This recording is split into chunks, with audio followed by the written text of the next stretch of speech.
लड़की को जमीन पर एक नाखून के आकार का छोटा सा गुलाबी गोला मिला। उसने उसे धीरे से हथेली में उठाकर गौर से देखा। वो छोटा सा मांस का गोला हल्के हल्के हिल रहा था, जैसे उसमें जरा सी जान बाकी हो। लड़की के दिल में अजीब सी दया और जिज्ञासा उमड़ी। उसने तय किया कि वो इस नन्ही सी जान की देखभाल करेगी। लड़की ने उसे एक छोटे गर्म डिब्बे में रख दिया। नीचे मुलायम रुई बिछाई ताकि उसे कोई चोट न लगे। फिर वो हर दिन उसे थोड़ा थोड़ा दूध पिलाती और समय पर उसका मल साफ करती। धीरे धीरे वो छोटा मांस का गोला जानदार लगने लगा। उसका आकार भी बढ़ने लगा। अब वो छोटा जीव भले ही अपनी आंखें नहीं खोल पाया था, लेकिन उसकी बनावट साफ दिखने लगी थी। वो लड़की की उंगलियों को कसकर पकड़ लेता था, जैसे वो ही उसका सबसे भरोसेमंद सहारा हो। लड़की जब भी उसे देखती, उसे अपने अंदर एक सुकून और संतोष महसूस होता। उसे बेसब्री से उस दिन का इंतजार था जब वो नन्हा बच्चा अपनी आंखें खोलेगा। एक दिन लड़की घर लौटी तो देखा कि वो छोटा जीव चींटियों से घिरा हुआ है। वो घबरा गई, फौरन उसे बचाया। सौभाग्य से समय रहते पता चल गया, इसलिए उसे कोई नुकसान नहीं हुआ। लड़की ने उसे सीने से लगा लिया और उसके नर्म शरीर को प्यार से सहलाया। वो नन्हा जीव भी उसके प्यार को महसूस कर रहा था और लड़की की गोद में सिमट गया।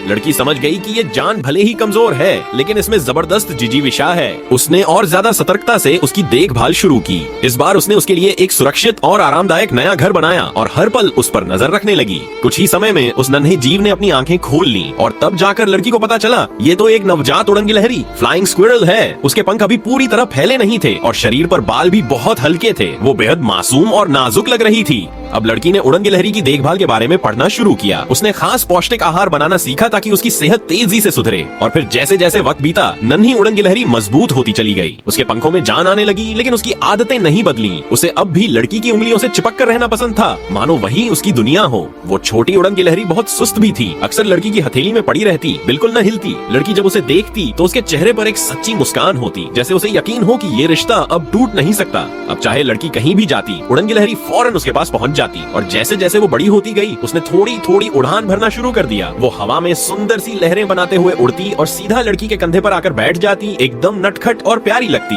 लड़की रोज उसे आंगन में ले जाती, जहाँ वो खुले आसमान में उड़ती। उस उड़ान में आजादी और जिंदगी की एक अलग ही खूबसूरती थी। उड़न गिलहरी भी अब समझदार हो गई थी। उसे लड़की की बातें समझ में आने लगी थी। जब भी लड़की उसे बुलाती, वो चहकते हुए उसके पास उड़ाती। समय के साथ उसके पंख और मजबूत होते गए और उसने लिली उड़ानें भरनी शुरू कर दी। लड़की उसे उड़ते उतरते देखती तो उसका सीना गर्व से भर उठता। नाखून के बराबर एक मासूम सी जान से लेकर हवा में उड़ने वाली इस नन्ही परी तक, हर बदलाव में लड़की की ममता और देखभाल शामिल थी। ये उसका पालतू जानवर नहीं था, ये उसका अपना परिवार था, जिसे उसने प्यार से पाला, बढ़ाया और अब वो उसकी जिंदगी का हिस्सा बन चुका था।